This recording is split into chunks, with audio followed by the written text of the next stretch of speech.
akan meninggal. Nggak ada orang yang tahu kamu meninggal, tapi kelak akan ada yang mengurus jenazahmu, ada kabilah dari Irak yang lewat di desamu. Dan itu benar-benar terjadi. Baik, para jamaah sekalian, kita sekarang kembali ceritanya sudah bisa menarik mana Mu'adz dan Abu Dzar Al-Ghifari. Jadi cocok banget ini kombinasi yang diutus Rasulullah ini. Yang satu adalah seorang faqih, seorang ulama, gitu ya. Yang satu seorang bodyguard. Nggak takut apa-apa. Abu Dzar itu orangnya berani banget ya, bekas perampok. Pada waktu pertama kali masuk Islam pun, dia minta Rasulullah untuk menyebarkan agama secara terang-terangan. Jangan, ini masih bahaya kan. Tapi dia nekat. Akhirnya dipukuli benar sama orang-orang Quraisy. Tapi nggak takut dia. Nah itu dia yang disuruh ngawal Mu'adz bin Jabal untuk ke Yaman. Para jamaah sekalian, baik kita sekarang masuk ke dalam pembahasan hadisnya. Hadis yang diriwayatkan oleh dua orang sahabat Rasulullah yang utama itu, yang masuk dalam kelompok as-sabiqunal awwal. Maaf.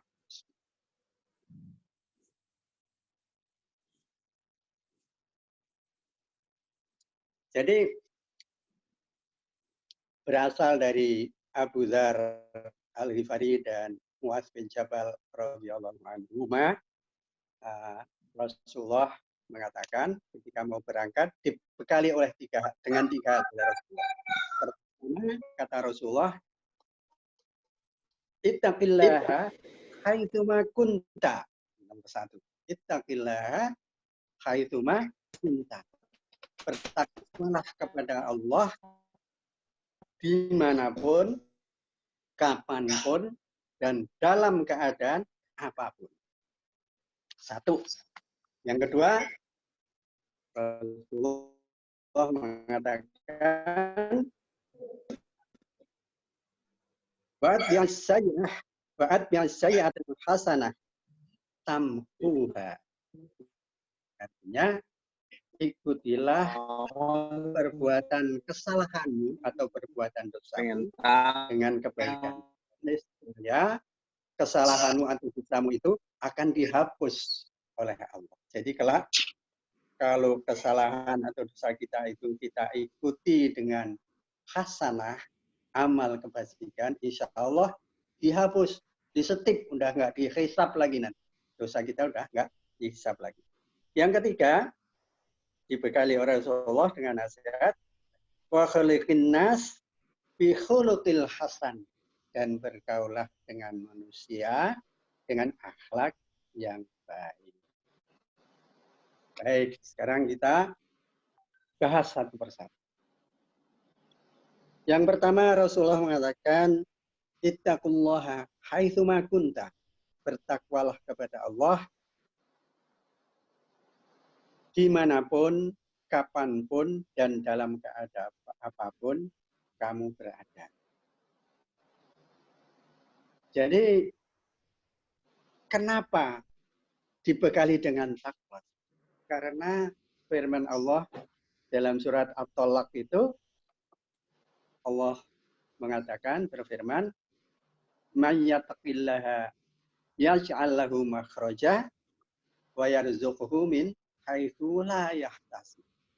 Dan di ayat selanjutnya Allah juga berfirman dalam surat At-Talaq juga, "Man yattaqillaha yaj'alhu min amrihi yusra." Yang artinya barang siapa bertakwa kepada Allah, niscaya akan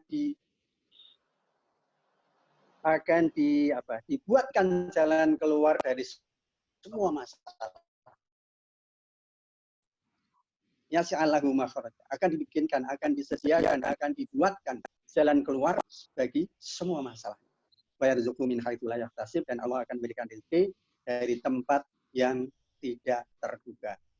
Kemudian yang satunya lagi, mayyatillah yaj'alahu min amrihi yusra, dalam barang siapa yang bertakwa kepada Allah, maka Allah akan menjadikan urusan-urusannya mudah. Jadi takwa ini bekal yang paling penting. Fa inna khairaz zadi taqwa, kata Allah dalam Al-Qur'an, di dalam rangka apa namanya? Dalam rangka ayat-ayat haji yang bahas mengenai haji, fa inna khairaz zadi taqwa. Jadi seolah-olah Allah berpesan kepada semua jamaah haji, ketahuilah bahwa sebaik-baik bekal adalah takwa. Rasulullah memberi bekal kepada Muaz dan Abu Dzar radhiyallahu anhu itu pertama-tama adalah takwa. Bertakwalah kamu dimanapun kamu berada, kapanpun dan dalam keadaan apapun. Nah, bekal ini sebenarnya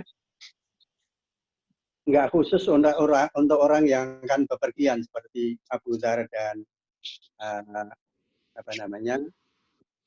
Muaz bin Jabal tadi, tapi untuk kita semua dimanapun kapanpun kita kita hendaknya istiqomah dalam bertakwa. Kalau kita istiqomah dalam bertakwa, insya Allah kita akan mendapatkan janji Allah tadi, yaitu akan dicarikan jalan keluar, disediakan jalan keluar bagi semua masalah, diberi rezeki yang kita tidak pernah menduga asalnya, dan diberikan urusan kita semakin mudah. Syaratnya, haitsu ma kunta, bertakwa dalam keadaan apapun. Nah, ini yang berarti. Kadang-kadang kita bisa bertakwa. Kita lakukan semua perintah Allah, kita jauhi larangan-larangannya, itu kan takwa itu pelaksanaannya seperti itu. Mudah kalau di tempat kita asal, di duren sawit. Tapi begitu kita dikirim ke luar negeri atau kemana barangkali, ya saya pernah mengalami juga, di sana rasanya karena bebas, nggak ada yang melihat gitu. Mau apa aja kita nggak ada yang negur, nggak ada yang usil gitu. Ada perasaan seperti itu. Nah, ujiannya di situ. Kalau kamu takwa itu benar-benar karena Allah, kamu melaksanakan perintah Allah, menjauhi larangannya benar-benar karena Allah, dimanapun kamu tetap tidak akan melakukan, tetap akan taat kepada Allah dan tetap akan menjauhi larangan. Ada seperti itu godaan. Saya pernah itu di satu kota yang kebetulan kota itu terkenal dengan pusat maksiat dunia. Saya nggak tahu kok jadi sampai ke situ. Saya nggak tahu sampai gitu. Nah, situ rasanya nggak ada orang yang di sini semua kemaksiatan tersedia. Nah, itu cobaannya di situ. Alhamdulillah saya nggak kena. Benar, insya Allah benar, demi Allah. Saya nggak apa-apa, nggak berbuat apa. Tinggal di hotel aja. Stopover di situ satu malam, tinggal di hotel, besok berangkat lagi ke tempat. Memang baru turun dari hotel itu udah maksiat gitu ya. Udah maksiat. Pagi-pagi subuh-subuh gitu saya coba turun ke lobi, isinya maksiat juga, masih orang judi, orang macam-macam. Masya Allah. Saya pikir kasihan juga ya kalau saya sendirian di seluruh kota ini, saya sendirian sholat, malaikat mesti datang hanya untuk nyatet sholat saya. So, ini bercanda. Jadi seperti itu. Haitsu ma kunta, dimanapun kamu berada, bertakwa. Kalau kita bisa seperti ini, insya Allah, pasti janji Allah. Yas'alahu makhraja, akan dicarikan jalan keluar. Wa yarzuqhu min haitsu la yahtasib, dan akan diberi rezeki, dijamin rezekinya, enggak bakalan kekurangan dari tempat yang tidak pernah kita duga. Nah, ini bekal dari Rasulullah yang pertama. Kemudian ini juga menjadi pelajaran bagi kita bahwa dalam keadaan apapun dan yang kita bertakwa, dalam keadaan kita kekurangan, dalam keadaan kita berlebih dalam hartanya, jangan salah. Biasanya bertakwa itu lebih sulit ketika kita dalam keadaan berlebih daripada dalam keadaan kita kekurangan. Nah, ini hati-hati. Pada saat ketika Allah membanjiri kita dengan rezeki yang banyak, hati-hati. Lebih susah bertakwa. Karena apa? Karena apa saja bisa kita lakukan. Dengan sumber daya yang melimpah, apa saja bisa kita lakukan. Godaannya lebih besar. Maka dikatakan, manusia itu akan lebih berhasil dicoba dengan kekurangan daripada dicoba dengan kemelimpahan. Makanya hati-hati. Kalau kita kebetulan sedang diuji dengan kelebihan harta, hati-hati. Disitulah ujian yang berat dalam takwa. Kemudian dalam keadaan apapun, dalam keadaan kita sebagai rakyat biasa, sebagai pejabat, tetap bertakwa. Ini yang diharapkan. Dalam keadaan kita sakit, dalam keadaan kita sehat, tetap bertakwa. Ini artinya haitsu ma kunta, dalam keadaan apapun. Kemudian nasihat yang kedua. Nasihat yang kedua, bekal yang kedua, wa adbiristri adal hasanah tampuha. Istilah perbuatan salah atau perbuatan dosa itu dengan hasanah, perbuatan baik, ibadah yang baik. Maka itu akan menghapus dosa kita tadi, kesalahan kita akan menghapus. Jadi disetiplah catatan yang tidak baik tadi akan disetip oleh Allah, malaikat yang menitipkan. Nah, para jamaah sekalian, di sini poinnya adalah adbi. Adbi itu diikuti. Diikuti punya konotasi segera. Artinya apa? Kadang-kadang kita berbuat salah tanpa kita sengaja, tanpa kita sadari, ya, kita lagi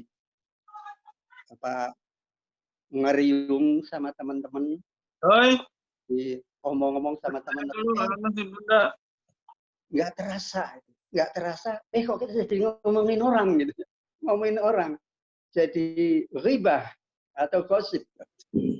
Nah, itu termasuk dosa itu. Begitu kita sadari bahwa tadi kita telah kepleset dalam gosip, segera lakukan hasanah, perbuatan baik untuk menghapus kesalahan yang tadi. Nah, ini maksudnya seperti itu. Segera, jangan ditunda-tunda. Begitu kita sadari, langsung kita istighfar dan berbuat baik. Nah, para jamaah sekalian, hadis ini menunjukkan bahwa manusia itu memang berpotensi untuk berbuat dosa dan berbuat salah. Al-insanu mahalul khata' wal nisyan, kata Rasulullah. Manusia itu tempatnya salah dan dosa. Itu memang sudah fitrah. Sudah fitrah. Gak ada manusia yang gak pernah berbuat dosa dan berbuat salah. Cuman bedanya, kalau orang yang bertakwa, dia segera begitu sadar, dia segera bertaubat, beristighfar, dan minta ampun kepada Allah, dan diikuti dengan amalan soleh. Nah, orang yang tidak bertakwa, dia nggak akan merasa kalau itu salah, atau bahkan dia akan terus-menerus dengan itu. Yang kedua, kenapa diciptakan seperti itu manusia? Karena Allah itu senang mendengarkan istighfar dari hambanya. Allah itu senang sekali. Senang sekali. Innallaha yuhibbut tawwabin. Allah itu senang sekali mencintai hamba-hamba yang bertobat. Nah, bagaimana bisa bertobat kalau nggak pernah berbuat salah, kan? Makanya diciptakan manusia itu memang punya potensi untuk berbuat salah. Bahkan dalam satu hadis dikatakan, kalau sekiranya semua manusia di muka bumi itu nggak ada yang berbuat dosa, akan diganti dengan makhluk lain, dengan manusia yang lain yang bisa berbuat dosa. Saking apa? Saking Allah itu senang sekali mendengar hamba-hambanya yang bertaubat. Ada hadisnya, betapa senangnya Allah ketika melihat hambanya kembali dari dosa. Baik, itu ada sedikitnya, tapi nanti terlalu panjang. Kita teruskan saja mengenai amal-amal yang bisa menghapus dosa. Ada beberapa dosa yang memang hanya bisa ditebus dengan amal tertentu. Misalnya apa? Misalnya dalam Al-Quran.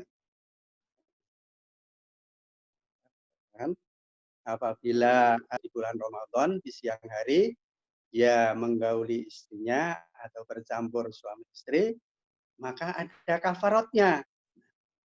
Untuk menghapus kesalahan ini udah ada juplaknya. Apa? Pertama, puasa 2 bulan berturut-turut. muta'abi'ain apa istilahnya? 2 bulan berturut-turut.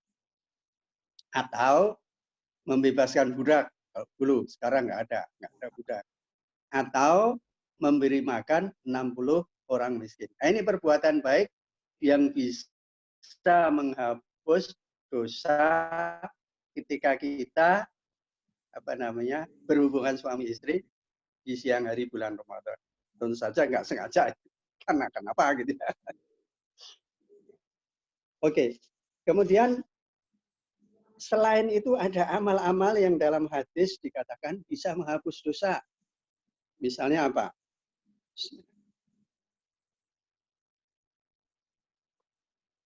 Misalnya Rasulullah mengatakan man shoma ramadhana imanan wa ihtisaban ghufira lahu ma taqaddama min dzambi, kata Rasulullah. Barang siapa berpuasa Ramadan dengan dengan iman dan mengharapkan pahala, maka akan diampuni dosa-dosanya yang telah lalu. Puasa Ramadan bisa menghapus dosa. Yang kedua apa? Ini hanya contoh aja. Banyak sekali. Saya kasih beberapa contoh. Yang kedua masih mengenai Ramadan juga. Man qama Ramadan imanan wa ihtisaban ghufira lahu ma taqaddama min dzambi. Sama dengan yang tadi, cuman tadi bedanya soma, yang ini qoma. Yang tadi puasa, yang ini qiyam. Salat malam di bulan Ramadan. Salat tarawih. Salat tarawih di bulan. Oleh karena itu kita pentingkan betul nih salat tarawih. Meskipun kita di rumah, jangan lupa, jangan tinggalkan sholat tarawih ini. Sholat tarawih, jangan tinggalkan. Idealnya berjamaah dengan keluarga, jangan sendiri-sendiri, bersama dengan keluarga. Bapak menjadi imam atau anaknya yang sudah dewasa menjadi imam, semuanya ikut. Nah, ini insya Allah akan menghapuskan dosa-dosa kita. Kemudian ada lagi yang menggugurkan dosa. Ini beberapa contoh aja. Ucapan amin ketika sholat berjamaah. Amin. Sholat berjamaah wajib atau sunat. Tarawih di rumah imamnya baca amin. Kemudian habis Al-Fatihah baca amin. Makmumnya ikut amin. Kata Rasulullah akan menghapuskan dosa yang telah lalu. Gugur semua dosa. Kemudian apa? Berwudu. Berwudu itu juga bisa menghapus dosa. Tatas air, makanya kalau wudhu jangan dilap ya, bapak-bapak, ibu. Saya tuh kadang-kadang risih salap, tapi mengingat butiran-butiran air itu ikut mendoakan kita, menghapuskan dosa kita. Nah, itu jangan dihapus. Nah, kemudian ini yang terakhir. Tapi sebenarnya banyak sekali. Yang terakhir, hadis ini diriwayatkan oleh banyak perawi hadis. Artinya apa? Hadis ini sangat kuat. Tadi yang saya sebutkan hadis ini yang meriwayatkan adalah Tirmidzi. Tetapi di samping itu juga Imam Ahmad juga meriwayatkan, Ibnu Abdul Bar juga meriwayatkan, dan yang diriwayatkan oleh Imam Ahmad dan Ibnu Abdul Bar tadi ada tambahannya begini. Ada tambahannya begini. Tadi dengan dikatakan, jika kamu melakukan kesalahan, maka lakukanlah kebaikan. Di sini karena kebaikan tersebut akan dilipat gandakan menjadi 10 kali dan akan menghapuskan dosa. Kemudian Abu Dzar bertanya, dalam hadis yang diriwayatkan oleh Imam Ahmad dikatakan Abu Dzar bertanya, wahai Rasulullah, apakah kalimat la ilaha illallah termasuk kebaikan? Ya, Rasulullah menjawab, kalimat tersebut kebaikan yang paling tinggi derajatnya. Jadi apa artinya? Kalau kita berbuat salah, berbuat dosa, dosa kecil maksudnya. Kalau dosa besar lain lagi. Dosa kecil seperti yang saya contohkan tadi, cukup dengan ucapan la ilaha. Atau bisa juga astagfirullah. Atau bisa juga subhanallah. Semua kalimat thayyibah itu bisa menjadi kafarat. Nah, itu apa namanya?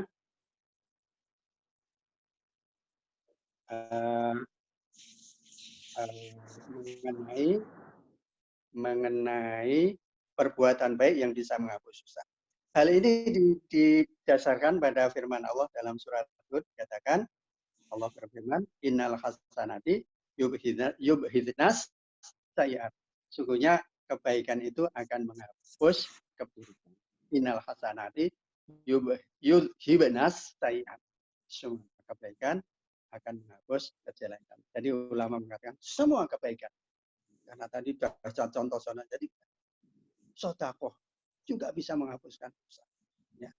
Puasa sunat, sholat sunat, bacaan Al-Quran, semua bisa. Itu termasuk hasanat yang bisa menghapuskan.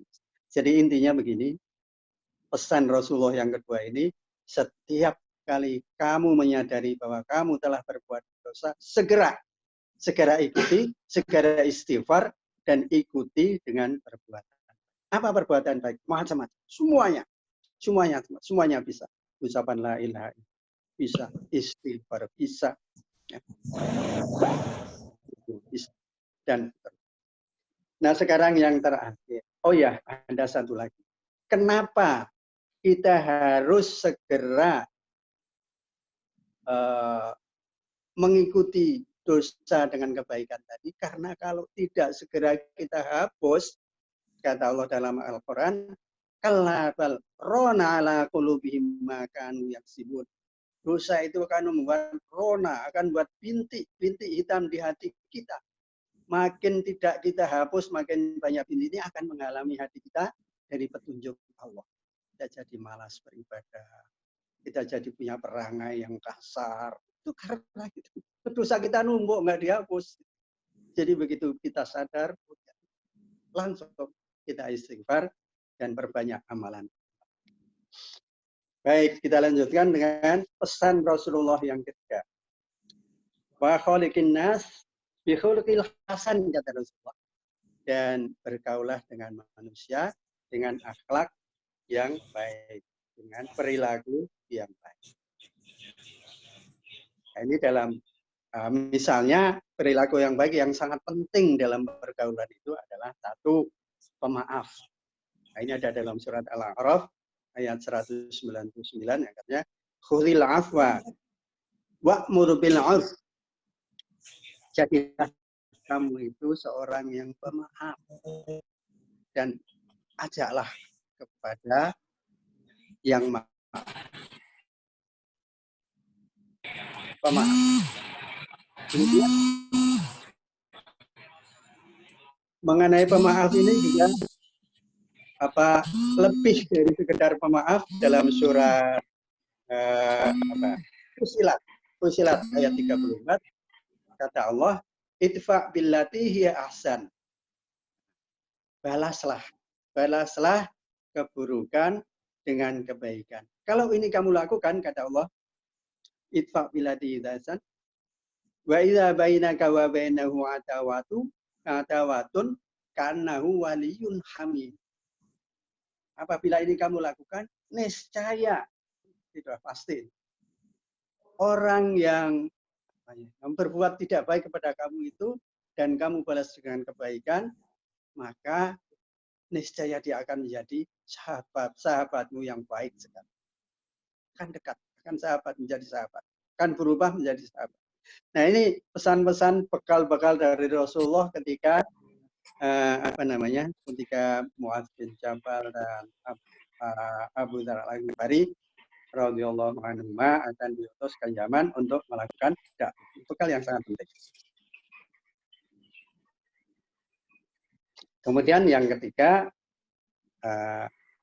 Rasulullah mengatakan khairun nas anfa'uhum binnas. Ingat-ingatlah bahwa sebaik-baik kalian wahai manusia, sebaik-baik manusia adalah yang paling banyak memberi manfaat kepada manusia. Ya. Nah, ini tiga bekal ini yang diberikan oleh Rasulullah kepada kedua sahabat beliau yang akan melakukan dakwah dan sukses. Yang mereka lakukan sukses kan. Nah, berbekal tiga hal yang diberikan oleh Rasulullah, mereka sukses. Dan dalam waktu yang tidak lama, negara Yaman sudah menjadi bagian dari daulah Islam. Baik, saya kira sampai di sini. Jadi intinya ada 3 hal. Ada 3 hal. Di dalam hadis ini ada 3 hal yang bisa kita simpulkan. Pertama, hak Allah terhadap kita. Apa hak Allah terhadap kita? Allah berhak menagih kita. Mana takwa? Kelak. Bahkan di dunia juga di mana takwa. Yang kedua, hak terhadap diri kita sendiri. Apa? Membersihkan diri kita dari dosa. Jadi diri kita itu menuntut kita. Jangan diisi dengan dosa lah hatimu ini. Ini yang tuntutan. Hak hati kita, hak diri kita terhadap kita ini supaya kita dibersihkan dari dosa. Dengan apa? Dengan memperbanyak. Yang ketiga, hak kita, hak sesama manusia terhadap kita harus melaksanakan husnul khuluq atau akhlakul karimah terhadap 3 hak yang harus kita laksanakan, diringkas dalam hadis arba'in yang telah. Saya kira demikian para jamaah sekalian, saya akan berikan dari jangan nonton TV lagi bilangnya.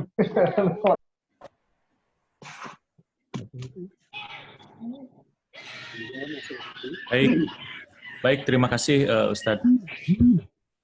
Alhamdulillah kita sudah bersama-sama mendengarkan meskipun ada beberapa noise. Mohon bagi yang tidak bersuara untuk memute-kan semua channelnya. Tidak semua saya bisa mute, ternyata ada beberapa yang... Oke, berikutnya kalau ada pertanyaan silakan. Ada yang mau mengajukan pertanyaan?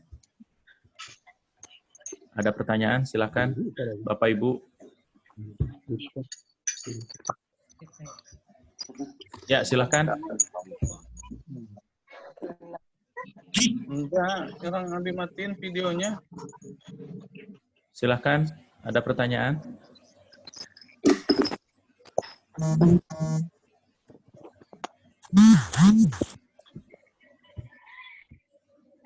Karena materinya sangat baik sekali, kita bisa tahu bahwa ternyata ketika kita melakukan kebaikan itu akan menggugurkan segala bentuk kesalahan yang kita miliki, insya Allah. Mudah-mudahan ini menjadi, insya Allah, ini ada suara-suara. Ya, jadi ke depan mohon kita sama-sama untuk menjaga suara-suara kita ya, nanti bagi yang mendengarkan acara ini untuk memute-kan, posisi mute untuk semua suaranya, supaya kita tertib dan hikmat juga untuk mendengarkan kajian disampaikan oleh Ustadz. Sekali lagi ada pertanyaan? Ya silakan Pak Hanifan kalau ada pertanyaan. Assalamualaikum warahmatullahi wabarakatuh. Salam. Terima kasih atas kesempatan ini. Tadi saya pertama mendengarkan bahwa Abu Dzar ini sangat konservatif ya. Namun setelah Rasulullah mengetahui bahkan semacam diasingkan. Bukan ini setelah Rasulullah wafat atau bagaimana saya kurang paham, tapi diasingkan oleh sahabat yang lain. Ini semacam ada kebolehan untuk konservatif atau semacam boleh dan tidak begitu ya, untuk sifat konservatif seperti Abu Dzar tadi. Terima kasih. Baik Pak Hanifan, jadi beliau diasingkan itu pada zaman Khalifah Utsman. Jadi Rasulullah sudah lama wafat, ya. Nah, bagaimana sikap Rasulullah terhadap pendirian Abu Dzar yang sangat pro rakyat ini? Kelihatannya Rasulullah membiarkan seperti itu. Rasulullah membiarkan dan tapi juga tidak dijadikan ideologinya Rasulullah. Jadi mungkin sebagai semacam pengeimbang gitu ya, pengeimbang. Ada yang mendorongnya itu pada kemajuan ekonomi, kapitalisme dan sebagainya, tapi sebagian ada yang ngerem pro kaum duafa. Jadi kalau itu ini interpretasi saya saja ya. Tapi kelihatannya Rasulullah membiarkan sikap Abu Dhar yang seperti itu, yang sangat pro rakyat. Tapi kalau dari pengamatan saya sih memang agak berlebih-lebihan ya Abu Dhar.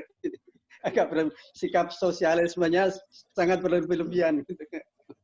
Nah, misalnya dia mengkritik keras ketika Gubernur Muawiyah mau bikin kantor gubernur yang representatif, yang setara lah dengan negara-negara lain.